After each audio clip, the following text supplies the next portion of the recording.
The sun hung low in the sky, casting a golden hue over the vast expanse of the African village of Ndimu. Nestled between rolling green hills and a winding river, the village was a place where tradition ruled, where every custom was passed down through generations like an heirloom. The thatched roof huts stood in neat clusters, their mud brick walls reflecting years of resilience and history. Towering baobab trees stretched their ancient arms towards the sky, their massive trunks whispering stories of the past to those who cared to listen. The scent of roasting yams and simmering stew wafted through the air, mingling with the laughter of children who played near the riverbank, their voices carrying on the gentle breeze. Life in Ndimu was simple but deeply rooted in a strong sense of community. The villagers thrived on the principles of hard work, respect, and most importantly, caution. Strangers were regarded with wary eyes, and acts of kindness towards outsiders were considered foolishness rather than virtue. Tales of wandering spirits, shapeshifters, and trickster gods had instilled a deep fear in the hearts of the people, making them reluctant to extend hospitality to those they did not know. A stranger's misfortune is not yours to mend, the elders often warned, their voices heavy with the wisdom of their forebears. It was believed that those who interfered in the affairs of the unknown would be met with dire consequences. Amara, however, was different. Unlike the rest of the villagers, she did not let fear dictate her actions. With a heart as vast as the river and a spirit as free as the wind, she was known for her kindness. She was not the wealthiest, nor was she of noble lineage, but she possessed something far greater: compassion. While others turned away from those in need, Amara's hands were always ready to help, her smile always warm and her words always gentle. One evening, as the sun dipped below the horizon and the sky bled into hues of orange and crimson, Amara made her way home from the market. The path was quiet, save for the distant hoots of an owl and the rustling of leaves in the evening breeze. As she neared the outskirts of the village, she noticed a hunched figure sitting on the ground near an old baobab tree. The woman's hair was a tangled mess of gray, her skin wrinkled like parched earth.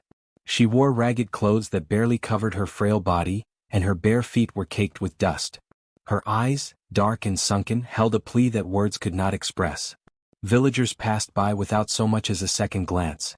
Some averted their eyes, while others quickened their pace, whispering superstitions under their breath. "She is cursed," someone muttered. "A spirit in disguise," another said. But Amara did not see a curse, she saw suffering. Without hesitation, she stepped forward, her heart heavy with empathy. She knelt beside the woman and asked softly, "Mother, are you all right?" The old woman lifted her weary gaze, and at that moment, an eerie silence seemed to settle over the world. The air grew still, the distant sounds of the village fading into nothingness. The woman's lips parted slightly as though she wanted to speak, but no words came out. A sense of foreboding crept into Amara's heart, yet she did not waver. She reached for the woman's hand, cold and trembling, and made a decision that would change her life forever. Every morning, Amara rose with the sun, the golden light filtering through the small window of her mud brick hut. She lived alone, in a modest dwelling on the outskirts of the village, where the air was fresher, and the sounds of birds filled the morning silence. Unlike the other young women in the village who were preparing for marriage or tending to household duties, Amara spent her days helping those in need. Whether it was fetching water for the elderly, mending torn clothes for children, or gathering herbs for the sick, she found joy in kindness. The villagers often whispered about her, both in admiration and in quiet disapproval. Some believed she was too soft-hearted for her own good. Others said she would one day invite trouble upon herself.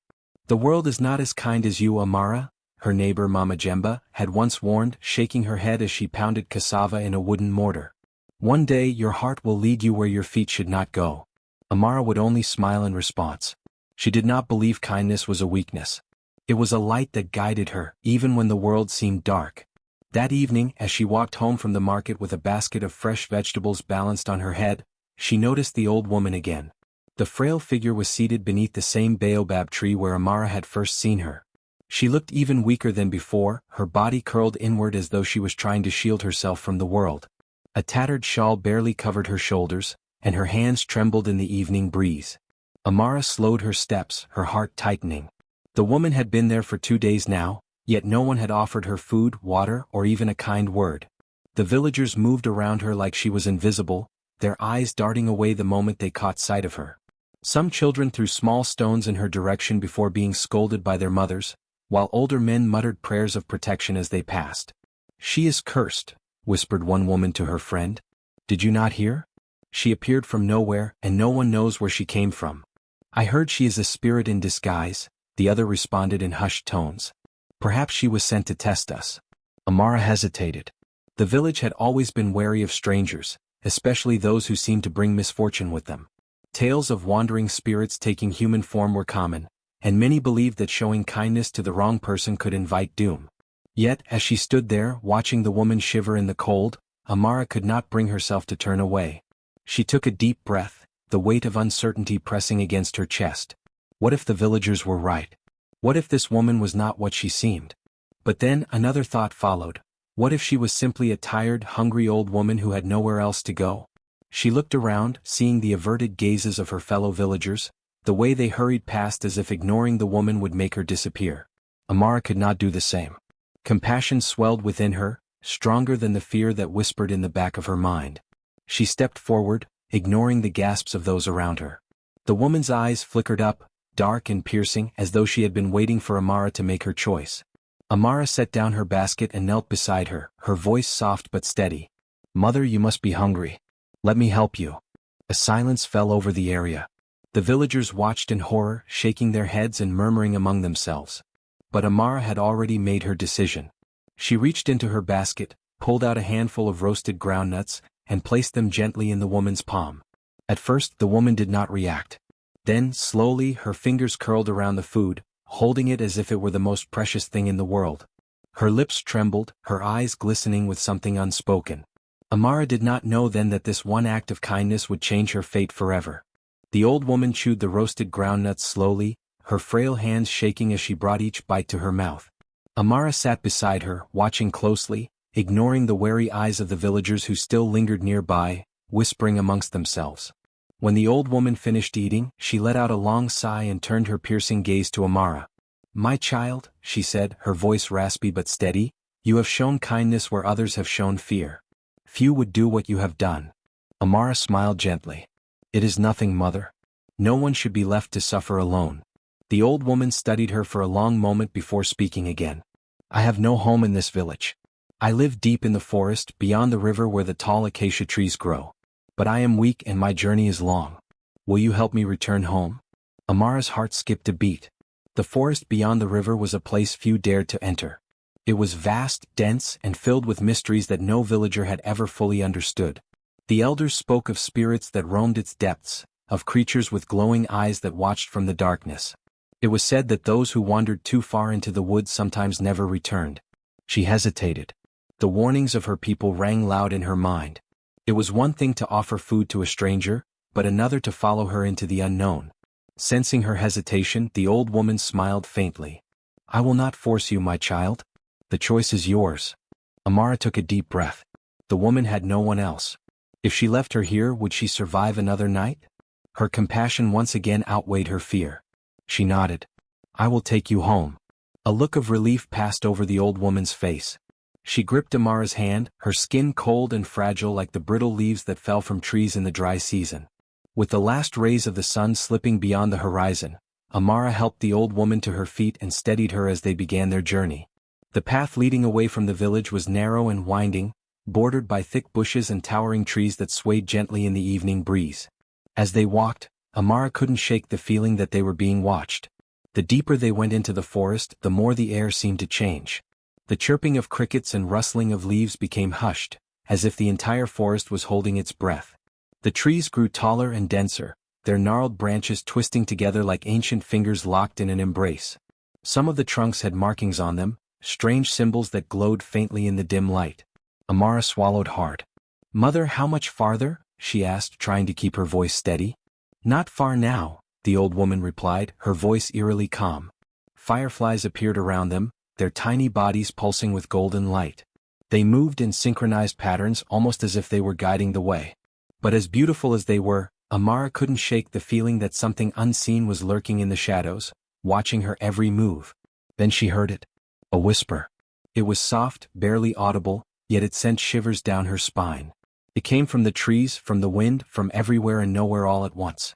The words were indistinct, but they carried an eerie, almost melodic quality, like an ancient lullaby sung by unseen voices. Amara's grip on the old woman's arm tightened. "Did you hear that?" she whispered. The old woman did not respond. She only walked forward, her steps steady despite her frail appearance. As they continued, the path suddenly changed. The dirt beneath their feet gave way to smooth, polished stone, gleaming faintly in the moonlight that filtered through the dense canopy above. The trees around them were different now, taller, older, their bark shimmering with hues of silver and blue. Strange flowers bloomed along the path, their petals shifting colors as if alive. The air smelled sweet, like honey and wild jasmine, yet it carried an unplaceable sense of nostalgia, as if Amara had been here before in a forgotten dream. Then, just as suddenly as the eerie silence had fallen upon them, the whispers stopped. The fireflies dispersed, fading into the night. Before them stood a hut, unlike any Amara had ever seen.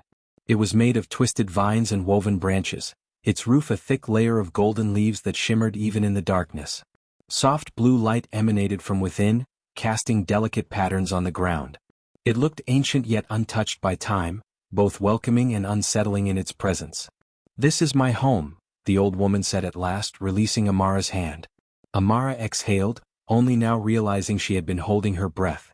Something told her that she had just stepped into a place where the ordinary world did not exist. A place where magic was real. Stepping inside the old woman's hut, Amara felt a strange warmth settle over her. The air inside was thick with the scent of herbs, smoke, and something faintly floral, as if unseen flowers bloomed within the walls themselves. The soft blue glow that had seeped from the cracks outside seemed to come from several lanterns, each carved from polished stone, their light pulsing as if they were alive. Despite the oddity of the place, the hut was unexpectedly cozy. A large woven mat covered the floor, and wooden shelves lined the walls, stacked with earthenware pots, dried herbs, and strange trinkets Amara had never seen before. In the center of the room sat a low wooden table, its surface adorned with carved symbols that seemed to shift and change when she wasn't looking directly at them. The old woman motioned for Amara to sit on a small stool near the fire pit, where a pot of something thick and bubbling simmered over the embers. She moved slowly, yet with a grace that suggested strength hidden beneath her frail exterior. "You have been kind to me, my child," the woman said, settling into a chair across from her. "But kindness must also be tested. Not for my sake but for yours." Amara frowned slightly, confused. Tested how? The woman did not answer directly. Instead, she reached for a small bowl, scooped a handful of something from a clay jar, and sprinkled it into the fire. At once, the flames flared a brilliant green before settling into a steady, eerie glow. Shadows danced along the hut's walls, twisting and shifting like living things.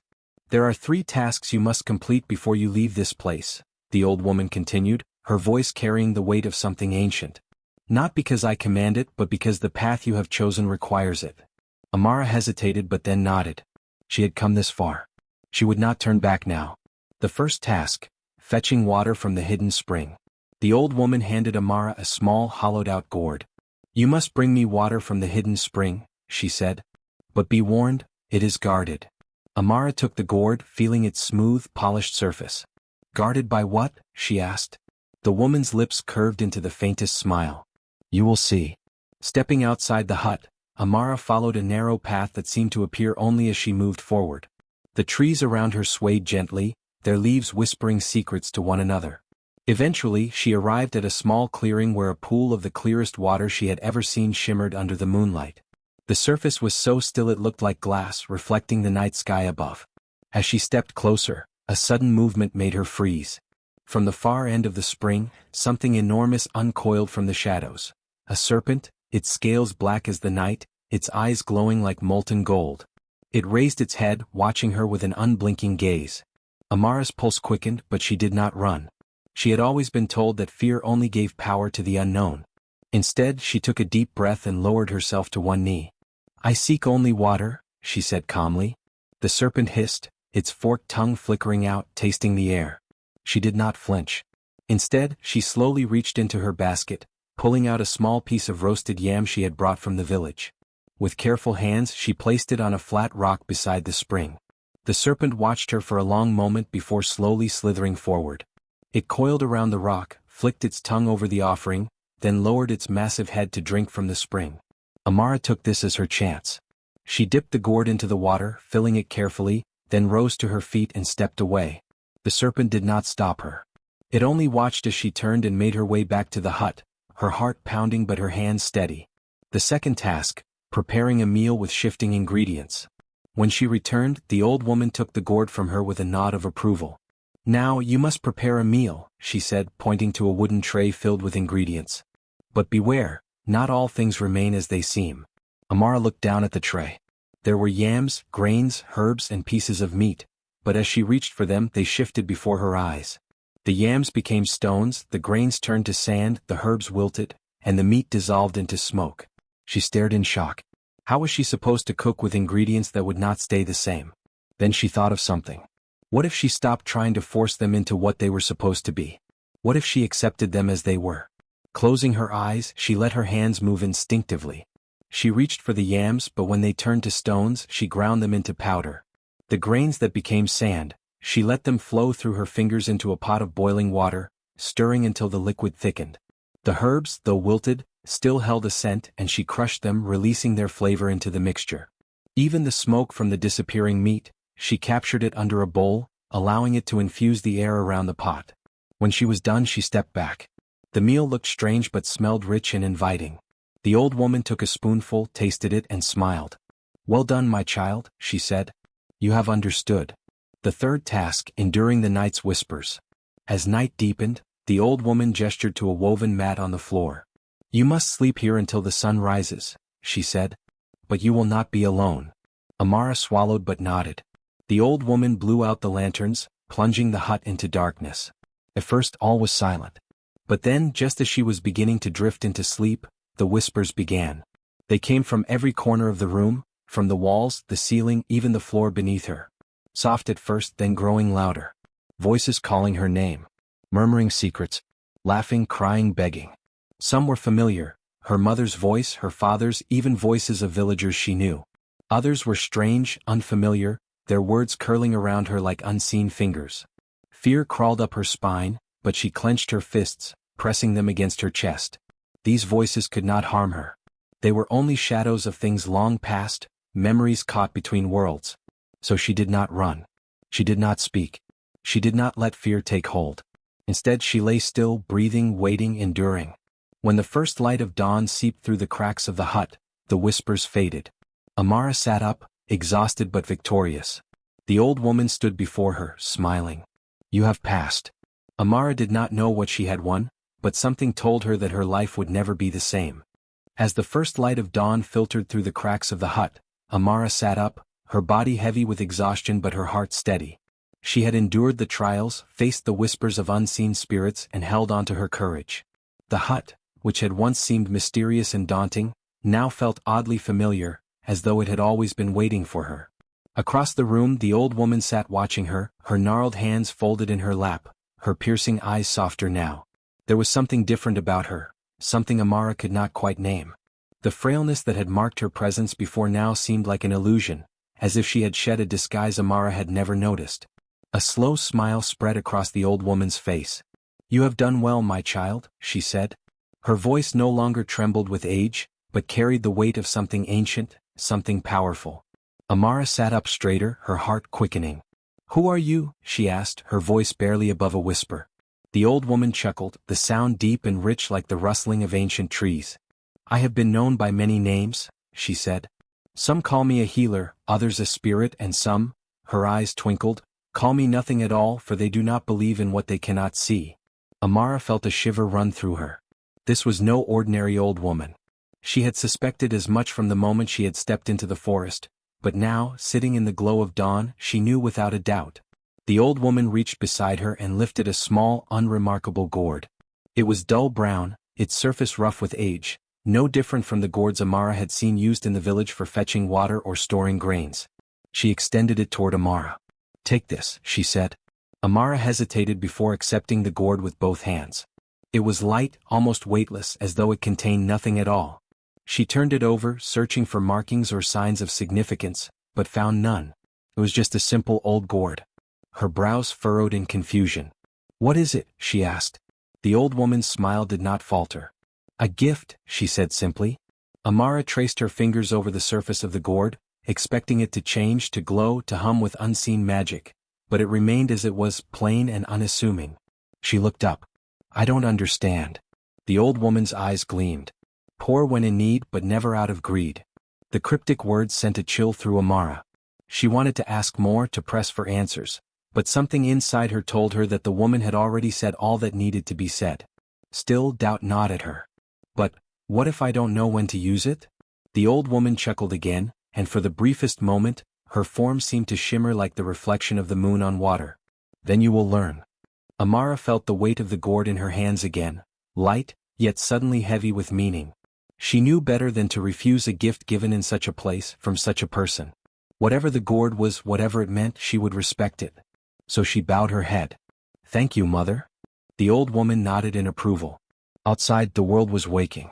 Birds sang their morning songs, and the first golden rays of the sun stretched across the sky. It was time to leave. Amara stood, the gourd tucked safely into the folds of her wrap. She stepped toward the doorway, then hesitated. A part of her did not want to leave, as if she were walking away from something she had only just begun to understand. When she turned back, the old woman was watching her with the same knowing smile. Go, my child, she said. Your journey does not end here. It is only beginning. Amara swallowed the lump in her throat and nodded. With one last look at the hut, the place that had changed her in ways she did not yet fully grasp, she stepped outside and began the journey home. The forest, which had felt eerie and foreboding the night before, now seemed different. The trees no longer loomed as shadows but stood tall, their leaves glowing golden in the morning light. The path, which had been hidden before, was now clear beneath her feet. And though Amara was leaving, she felt for the first time that she was carrying something much greater than a simple gourd. What it was she did not yet know. But she would find out. As Amara stepped into the village, she could feel the weight of curious and judgmental eyes upon her. The once familiar paths now seemed foreign, as if she had returned from a distant world, changed in ways even she did not fully understand. Children playing in the dusty lanes paused to stare, and whispers spread like wildfire through the gathered villagers. She has returned, someone murmured. But where is her reward? Another scoffed. She was a fool to help that old woman, an elder woman muttered under her breath. A waste of time. Amara ignored the voices, keeping her head high. Though she carried no visible treasure, her heart was full. She had faced trials that tested her strength, her patience, and her kindness. The gourd, nestled safely in her arms, might not have looked like much, but she had faith in the words of the mysterious woman. She made her way toward her small home, but before she could step inside, a sharp voice stopped her. Amara. She turned to see Adissa, the village chief's son, standing with a group of young men. He folded his arms, his lips curled into a sneer. You went into the forest for days and all you brought back was an old, ugly gourd? Laughter rippled through the crowd. Another villager, a woman named Nia, shook her head. You risked your life for that? She asked. I hope you at least got something to eat while you were gone. Amara clenched her jaw but did not respond. Then, pushing through the gathering villagers, the chief himself appeared. Chief Jabari was a large man with a presence that commanded attention. His robes were deep red, embroidered with golden patterns that signified his status. He had ruled the village for years with a firm grip, and though respected, he was also feared. His eyes, sharp and calculating, landed on the gourd in Amara's hands. What is this nonsense? He demanded. You left a simple girl and returned a fool. Amara exhaled softly and held the gourd closer to her chest. It is a gift, she said simply. The chief scoffed. A gift of what? An empty shell? A few villagers chuckled, but Amara did not waver. She turned her gaze toward the sky, remembering the old woman's words. Poor when in need but never out of greed. Slowly she knelt, clearing a small space in the dirt before her home. The villagers crowded around, curiosity sparking through their doubt. With steady hands she lifted the gourd and tipped it forward. For a moment nothing happened. A hush fell over the crowd. Then, suddenly, something gleamed in the sunlight. A single gold coin tumbled out, landing in the dust with a soft clink. Gasps filled the air. Then another coin dropped. And another. And then, as if the gourd had no bottom, a steady stream of gold began pouring forth, forming a shimmering pile at Amara's feet. The villagers erupted into shouts of amazement, disbelief, and awe. Eyes widened, mouths gaped. Some fell to their knees, reaching out to touch the glimmering treasure, only to pull back as if it were too unreal to be true. Gold? Someone cried. It's endless, another voice gasped. Children ran forward, their tiny fingers itching to grab a handful, but their parents pulled them back, their gazes fixed on Amara with a new kind of respect and envy. Chief Jabari's eyes darkened with greed.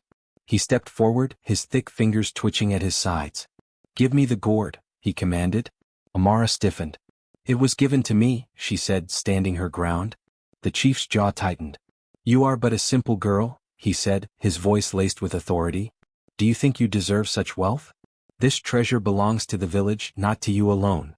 Murmurs of agreement rippled through the crowd. The villagers, though still in awe, now eyed the gourd hungrily. Amara's grip on the gourd tightened. She could feel the weight of their expectations pressing down on her. But deep inside she knew the truth. The old woman had not given her this gift to satisfy the greed of others. Jabari took another step forward. "Hand it over, child, and I will ensure it is shared among all." His voice was smoother now, coaxing, persuasive. "Wouldn't you want your village to prosper?" Amara hesitated, but the warning of the old woman echoed in her mind, "Poor when in need, but never out of greed." She shook her head. "No," she said firmly. "This gourd does not belong to the greedy." The chief's face twisted in anger. "How dare you defy me?" He reached forward, his hands grasping for the gourd. But as his fingers brushed against it, something strange happened. The moment his skin made contact, the gourd hardened like stone, its surface no longer smooth but rough and unyielding. The steady stream of gold halted abruptly, as if it had never flowed at all. The villagers gasped. The chief, undeterred, snatched the gourd from Amara's hands. He tipped it forward, expecting the gold to return, but nothing came out. He shook it violently. Still nothing. His face darkened with rage. "You tricked us," he bellowed. "This is a fraud." But the villagers had seen the truth. They had seen the gold. And they had seen how it ceased the moment greed touched it. An elder stepped forward, her wise eyes narrowing at the chief. "No, Jabari," she said calmly. "The gourd has chosen its keeper." Murmurs of agreement spread. The villagers turned their eyes to Amara, not with scorn but with newfound reverence. Jabari, breathing heavily, glared at the gourd one last time before throwing it to the ground in frustration. "Keep your cursed gift," he spat, storming away. Silence hung in the air. Amara bent down, picked up the gourd and cradled it gently. Though it had stopped pouring gold, she felt its power humming beneath her fingertips. She looked at the villagers, their expressions torn between amazement and longing. "This is not a gift to be used lightly," she said. "Wealth without wisdom destroys. I will use this gourd not for greed, but for the good of those who truly need it." The villagers nodded slowly, understanding settling into their eyes. And so, the magic of the gourd remained a mystery, but in Amara's hands, it became more than just a source of gold. It became a lesson, a blessing, a power that only a pure heart could wield.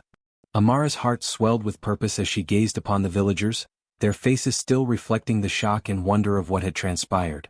Though the chief had stormed off in anger, the lesson of the gourd's power remained in the minds of all who had witnessed it. The greed that once lurked in their eyes was now tempered with caution, replaced by an unspoken reverence for the mysterious magic that had chosen Amara as its keeper. That night, as she sat outside her modest home, the gourd resting in her lap, Amara thought deeply about what to do next. She had been given a gift, not just of wealth but of responsibility. The old woman's words echoed in her mind, "Poor when in need but never out of greed." And so, she decided that she would use the gourd not to hoard riches for herself, but to uplift those who had struggled for so long. At dawn, she set her plan into motion. The first thing she did was visit the poorest families in the village.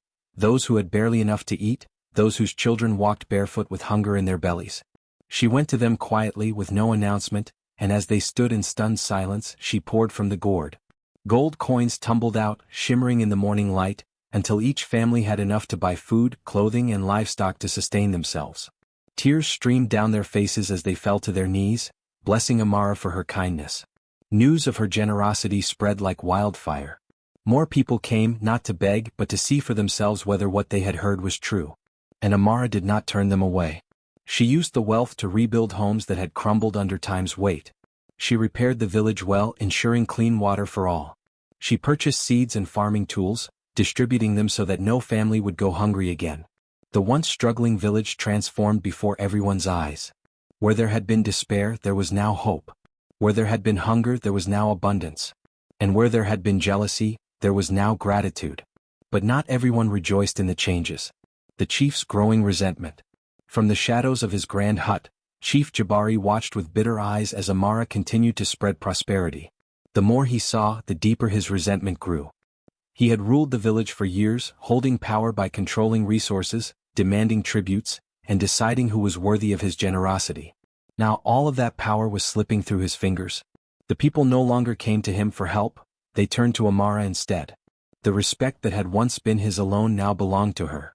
And the gourd, the very thing that could have solidified his wealth and rule, had rejected him. He could not allow this to continue. Late one night, under the cover of darkness, he devised a plan. With a few of his most loyal men, he crept toward Amara's home, intent on stealing the gourd while she slept. If he could not wield its power openly, then perhaps he could force it to obey in secret. Silently, they slipped into her dwelling, moving with the practiced stealth of hunters. The gourd lay beside Amara's sleeping form, glowing faintly in the dim moonlight. Jabari smirked. Foolish girl, he thought. She does not even guard it properly. He reached out, his fingers grazing the surface of the gourd. But the moment he grasped it, an invisible force surged through the hut. A powerful wind roared from nowhere, lifting Jabari and his men off their feet. The ground trembled as a blinding light burst from the gourd, illuminating the entire village. A deafening voice filled the air, not Amara's, not Jabari's, but one ancient and commanding. You have been warned. The villagers woke to the commotion, rushing out to see the source of the light. What they witnessed left them breathless. Jabari and his men were frozen in place, their eyes wide with terror as the wind howled around them. The gourd in Jabari's hands burned hot, forcing him to release it with a pained cry. The moment it hit the ground, the earth cracked beneath him. A great force pulled at him as though unseen hands were dragging him downward. No. No, he screamed, thrashing against the invisible grip. But it was no use. Before the eyes of his people, the chief who had ruled with greed and selfishness was swallowed by the earth, disappearing into the depths below. The moment he was gone, the wind died down, the light faded, and silence returned.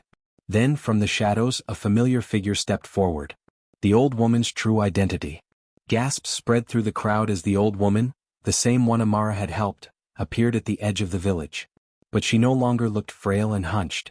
She stood tall, her gray hair now woven with golden threads, her once ragged garments replaced with flowing robes that shimmered like the stars.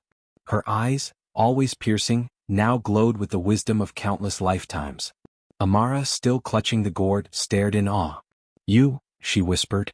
The old woman smiled. You have done well, child. The villagers, realizing they were in the presence of something far greater than a mere mortal, fell to their knees in reverence. Who are you? One of them dared to ask. The old woman's smile deepened. I am a guardian spirit, a watcher of this land, she said. I walk among you in many forms, unseen by those who do not wish to see. I test the hearts of men and women, and I reward those who prove themselves worthy. She turned her gaze toward Amara, pride evident in her expression. You, my child, have shown kindness where others turned away. You have given without greed, shared without expectation. Because of you, this village will prosper. Amara's eyes welled with tears. I only did what was right. The spirit nodded. And that is why you were chosen. Then, her expression grew serious as she turned to address the villagers. Let this be a lesson to all, she warned. Greed will always lead to ruin. Power without wisdom is a curse. Remember this, and you shall continue to thrive. The villagers bowed their heads in understanding. Then, just as suddenly as she had appeared, the guardian spirit raised her hands, and a soft golden light surrounded her. The wind stirred gently, lifting her robes like mist. She smiled one last time at Amara. Use the gift wisely. And with that, she faded into the air, leaving behind only the whisper of the wind and the knowledge that they had been visited by something divine. A new dawn. With the chief gone, the village flourished under Amara's wisdom. Though she held the gourd, she never used it for selfish gain. Instead, she continued to help those in need, ensuring that no one suffered under the weight of poverty again. The people, humbled by the events they had witnessed, worked together to build a future rooted in kindness, generosity, and unity. And though the gourd remained in Amara's possession, she poured from it sparingly, always heeding the words of the spirit. Pour when in need but never out of greed. And so, the legend of Amara and the magical gourd lived on, passed down through generations, a reminder of the power of kindness, and the downfall of greed. The story of Amara and the magical gourd became a legend whispered through the winds, carried in the songs of elders, and etched in the hearts of all who had witnessed the transformation of their village. It was a tale of kindness, of selflessness, and of the undeniable truth that good deeds, when done without expectation, always bring about rewards far greater than gold. As the seasons passed, the village flourished in ways that had once seemed impossible. With Amara's guidance, the wealth she had shared was used to build a stronger, more united community. The once barren lands now blossomed with crops, the village square bustled with trade and laughter, and no child went to bed hungry. The sense of desperation that had loomed over them in the past had lifted, replaced with something far more valuable: hope. The lasting impact of Amara's kindness. Amara never sought power or recognition for what she had done. She remained humble, continuing to work alongside her fellow villagers, teaching them that true prosperity came not from gold but from the willingness to help one another. She encouraged them to rely not on the gourd's magic but on their own hands, hearts, and minds. She helped establish a system where the wealth was not just used but multiplied, invested in education for the young, in tools for farmers, in medicine for the sick, and in support for those in need. The village, once known for its struggles, became a beacon of generosity, a place where travelers sought refuge and where neighboring villages marveled at the abundance and harmony that thrived within. But even as Amara built a new future, the mystery of the old woman lingered in her mind. Who was she truly? Where had she gone after bestowing the gourd upon her? And had she always been watching, guiding, waiting for someone worthy to appear? One day, driven by these unanswered questions, Amara decided to return to the forest. The vanishing hut. She retraced her steps through the winding paths, beneath the dense canopy of towering trees, past the whispering leaves and glowing fireflies. The forest, though still filled with an air of mystery, no longer felt eerie to her. Instead, it felt welcoming, as if it had accepted her as one of its own. Finally, she arrived at the spot where she had last seen the old woman's hut. But to her astonishment, the hut was gone. Where once stood the small, mystical dwelling, there was now only a massive baobab tree. Its trunk was thick and ancient, its branches stretching wide, and its leaves, oh, the leaves, glowed with a golden hue, shimmering under the sunlight like woven threads of fortune. Amara approached the tree, her breath caught in her throat. She reached out, running her fingers along its rough bark, feeling an inexplicable warmth radiate from within. It was then that she understood. The old woman had never been just a mere mortal. She had been something far greater, a guardian, a spirit, perhaps even an ancestor watching over the land. And now she had left behind not just a gift in the form of a gourd, but a permanent mark upon the world. A tree that would stand for generations, its golden leaves a symbol of wisdom, of kindness, and of the rewards that come to those who give without greed. Amara's legacy. Word of the golden-leaved baobab spread quickly. People from distant lands traveled to see it, to touch its bark, to sit beneath its shade and listen to the stories of Amara.